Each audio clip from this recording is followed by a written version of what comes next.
Namaskaram Sadhguru. I have a question about grace. I'm not sure exactly how to put it, but… About what? Grace. Grace. Yes. To me, it seems to be a sort of an accidental thing, in a sense. It comes and goes according to, I don't know what, really. I seem to lose it very easily once it's there. I wondered if you could talk a little bit about grace and how it works, or like here in the ashram, it's very easy to access or to feel it, but once you go outside, it's quite difficult to be connected to that energy or the grace. If you could talk something about that. Thank you.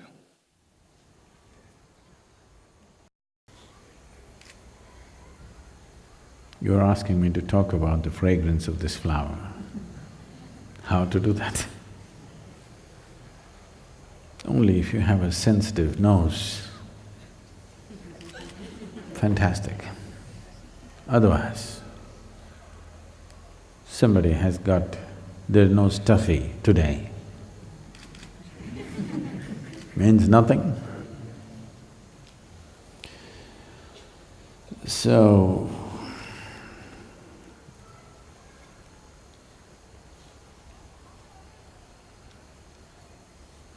grace means nothing to a whole lot of people.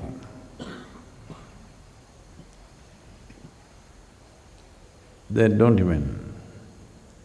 It's not that you have to think about it or you have to talk about it. It is just that if you're too full of yourself, only if you're too full of yourself, you can be unconscious of grace. In the sense, you don't even have to go to school and know about planets and solar system and galaxies and stuff. Just as a human being, if you look up, you don't know where this begins, where this ends, in the middle of nowhere. Here you are sitting on a planet spinning and…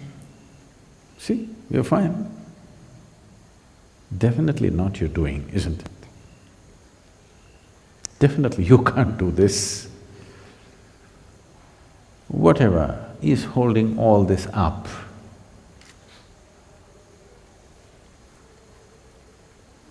one title for it, grace. Now, whether you're available to it or not is the question. When we say grace, we are not looking at a certain kind. We are looking at that which is the basis of everything. Because you do not know how this solar system is held in place. You do not know how the whole universe is held in place. You do not even know how you happened, really. How so many cells are staying together and make your life happen, you don't really know. You have explanations and explanations, but you don't know. If you knew, you would create one right now. If you knew exactly how, we would make it, isn't it? So, when there is so much that you do not know and everything is still happening great,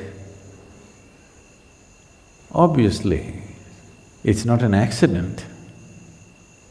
So whatever is making all this happen, that energy, that force, we call it grace. But now the question is about making yourself available. If you have a stuffy nose, the flower means nothing to you. If you're blind, light means nothing to you. If you're insensitive, nothing means anything to you. So, it is a question of becoming sensitive. Most people are ego-sensitive. They're not life-sensitive. Right now, you have to be cautious about what to say and what not to say to a whole lot of people because they're horribly ego-sensitive. For everything, they will crash within themselves. First of all, you create one illusion. Then you create another illusion of it falling and rising. It's a very bad game. You must be disillusioned soon. If you're truly disillusioned, absolutely, you will always be available to grace. If you have no illusions of your own, you will wonder about everything. How can you not wonder? About everything, about your very existence. If you have no conclusions in your mind about anything, simply here, you will be soaked in grace. Even now you are, but you cannot enjoy it unless you're conscious, that's all. It will not work for you because you are not conscious. It is working for you, but still you cannot fully benefit from that. See, it is a fact, a medically established fact. If two people eat the same food, both of them will not get the same nourishment. Exactly same food, two people eat, they will not get the same level of nourishment because it depends on your ability to draw sustenance from that. So to develop this capability, all of us are in grace, but to develop the capability to draw sustenance from that, so that this life becomes an expression of that grace. See,